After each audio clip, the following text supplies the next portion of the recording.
Thank you for your essay. Um, it's a little bit too late, but it's okay. Yeah, I'm going to give you some input on your organization of your essay. The intro consists of 2 sentences here. Yeah, and your thesis statement or statement that you're going to highlight seems to me this one.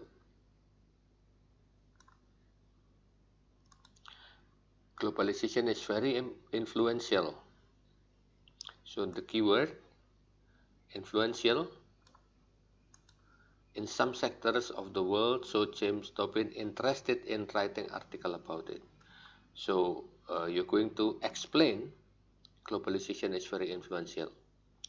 Then you gave next paragraph is more on definition. Globalization is the process of dan seterusnya. Trading financial asset was the easiest thing to globalize. That's ide yang lain gitu. Second paragraph, globalization of world finance has led government to face trilemma. Gitu, and this is about a fixed exchange rate. Jadi ini tidak dijelaskan. Globalization is very influential, nggak dibahas sama sekali.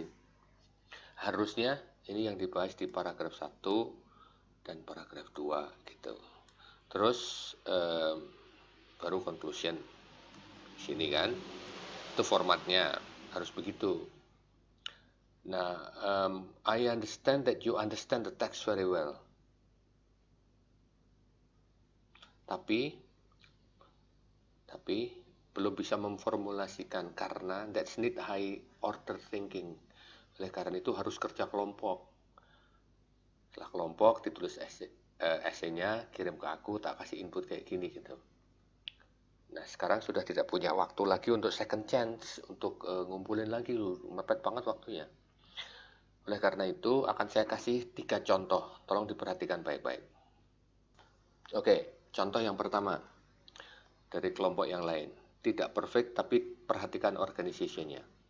Intronya, globalization, the process of communication dan seterusnya may cause amazement and excitement, either of pleasure or fear.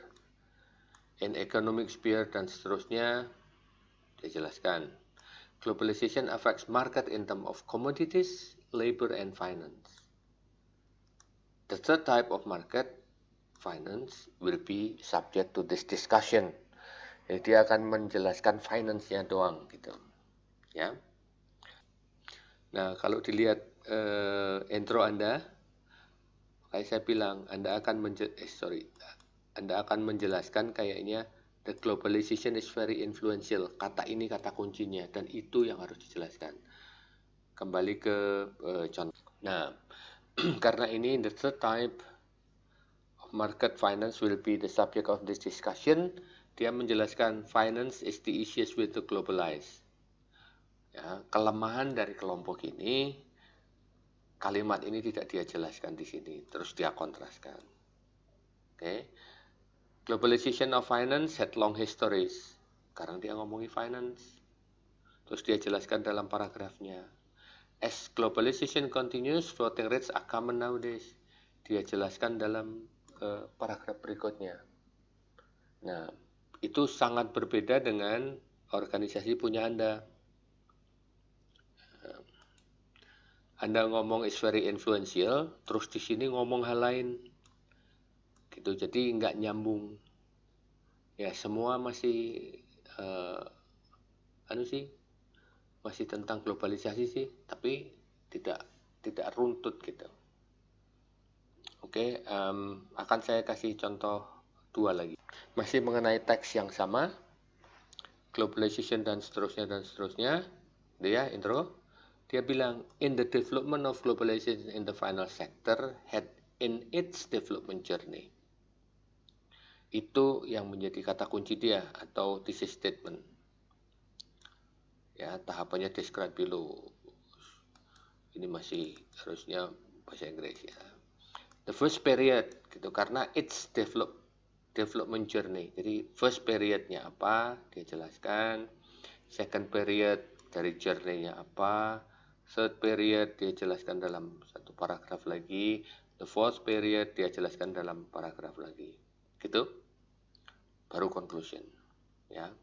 Jadi sangat runtut. Contoh yang terakhir yang ingin saya kasihkan adalah ini.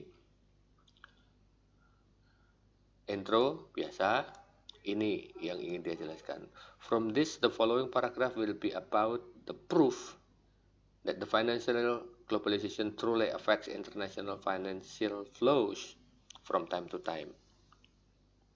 Itu yang mau dia jelaskan. Terus dia bilang first proof, begini, dan seterusnya. Second proof, begini, dan seterusnya. Itu kan? Terus baru conclusion. So, if you compare with yours, jauh. Ya, terus nanti kalau essay nggak boleh pakai beginian. Semua harus dalam bentuk paragraf, nggak boleh pakai bullet point. Thank you and good luck with your exam. Thank you.